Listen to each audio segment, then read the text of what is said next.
കഴിഞ്ഞ ദിവസങ്ങളിൽ സമൂഹ മാധ്യമങ്ങളിൽ വൈറലായ നിത്യശ്രീ ആളെ വേണ്ടത്ര പരിചയമില്ലല്ലേ. മറ്റാരുമല്ല, നമ്മുടെ കൊടുങ്ങല്ലൂരിൽ ഉറഞ്ഞു തുള്ളിയ ആ ഒരു വിദേശ വനിതയുണ്ടല്ലോ, സ്പെയിൻകാരി. അവരുടെ ആ ഒരു ഇൻസ്റ്റാ അക്കൗണ്ടിലെ നൈമാണ് ഈ നിത്യശ്രീ കോള സെരേര, അങ്ങനെ എന്തോ ആണ്. അവരുടെ ആ ഒരു വൈറൽ വീഡിയോസിന് താഴെ ഒരുപാട് നെഗറ്റീവും പോസിറ്റീവുമായിട്ടുള്ള കമൻസ് ഇങ്ങനെ വരുന്നുണ്ട് കേട്ടോ. അപ്പോൾ പ്രധാനമായും അവരുടെ ആ ഒരു വസ്ത്രധാരണം, പിന്നെ ചുവന്ന സാരിയും ചുറ്റി സ്പെയിനിൽ നിന്ന് ഇങ്ങോട്ട് കെട്ടിയെടുത്തേക്കുന്നു അവർക്ക് എന്നേ പറയാനുള്ളൂ. ഈ നെഗറ്റീവ് ഇടുന്നവർ ആദ്യം നിത്യശ്രീ എന്ന പേരിൽ അറിയപ്പെടുന്ന ഈ ഒരു വിദേശ വനിതയുടെ ഇൻസ്റ്റ ഒന്ന് ചെക്ക് ചെയ്ത് നോക്കുക.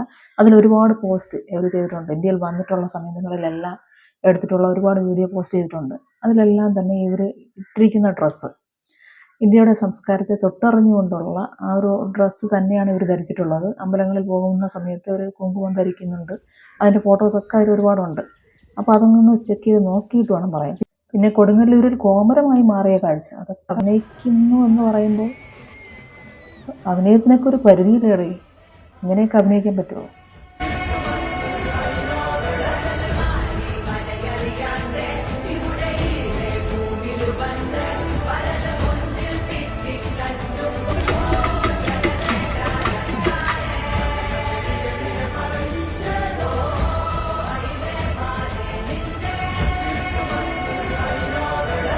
ഒരു അനുഭവം പറയുകയാണെങ്കിൽ, ഞാനൊക്കെ +2 പഠിക്കുന്ന സമയത്ത് ഞങ്ങളുടെ ക്ലാസ്സിൽ ഈ കാവടി എടുക്കാനായിട്ട് വ്രതം നോറ്റിരിക്കുന്ന കുറച്ച് പിള്ളേരുണ്ടായിരുന്നു. അപ്പോൾ ഒരു ദിവസം ഈ ഫുഡൊക്കെ കഴിച്ച് ഉച്ചയ്ക്ക് ഫുഡൊക്കെ കഴിച്ചിട്ട് ഇങ്ങനെ ഇരിക്കുന്ന സമയത്ത് റോഡിൽ കൂടി ഒരു പ്ലോട്ട് പോയി. ജ്വല്ലറിയുടെ പരസ്യമാണ് കേട്ടോ. അപ്പോൾ ആ പ്ലോട്ട് പോകുന്ന സമയത്ത് അതിൻ്റെ കൂട്ടത്തിലായിട്ട് ഈ പഞ്ചാരി മേളം, ചെണ്ടമേളം, അങ്ങനെ കുറേ അകമ്പടിയൊക്കെ ഉണ്ടായിരുന്നു. അപ്പോൾ ഇതിൻ്റെയൊക്കെ ആ ഒരു ശബ്ദം അത് കേട്ടിട്ടെന്നോണം ഈ വ്രതം നോക്കിയിരുന്ന കുട്ടികൾ ഓരോരുത്തരായിട്ട് എണീച്ച് തുള്ളാനും അതുപോലെ തറയിൽ കിടന്ന് ഉരുളാനും ഒക്കെ തുടങ്ങി. അപ്പോൾ ഇങ്ങനെ ഒരു കാഴ്ച കണ്ടിട്ട് ഞങ്ങൾ കുറച്ച് പേര് വണ്ടറടിച്ച് പണ്ടാരടങ്ങി നിൽപ്പുണ്ടായിരുന്നു കേട്ടോ. ഇതൊരു എനർജിയാണ്. ഭക്തിയാണോ ശാസ്ത്രമാണോ എന്നൊന്നും ഒരു പിടിയില്ല. അല്ലെങ്കിൽ ചില ചോദ്യങ്ങൾക്കൊന്നും ഇതുവരെ ഉത്തരം കിട്ടിയിട്ടില്ലല്ലോ.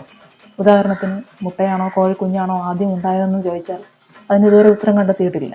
അതുപോലെയാണ് ചില കാര്യങ്ങളും, ഇതിന് ഉത്തരവില്ല.